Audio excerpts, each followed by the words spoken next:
यहाँ पे वैम्प सर्वर के आइकन पे आप लेफ़्ट क्लिक करें और ऑप्शंस में से आप PHP माई एडमिन पे क्लिक करें।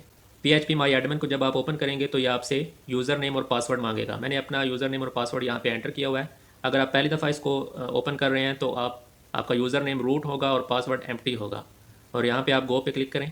तो यहाँ पे आप देख सकते हैं लेफ़्ट साइड बार के अंदर आपके सारे डेटाबेसेस अवेलेबल हैं।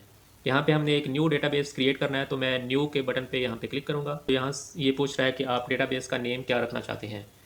तो फॉर एग्जांपल मैं इस डेटाबेस का नेम रखता हूँ माई वेबसाइट, और इसको इस सेटिंग को एज इट इज़ रहने दें और क्रिएट के बटन पे क्लिक कर दें।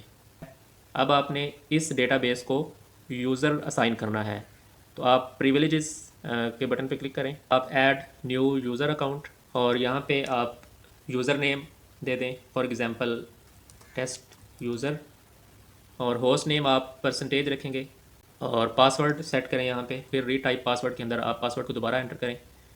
फिर आप यहाँ पे नीचे आएँ और प्रिविलेजेस इसको क्या असाइन करनी है, तो मैं यहाँ पे इसको चेक ऑल कर देता हूँ।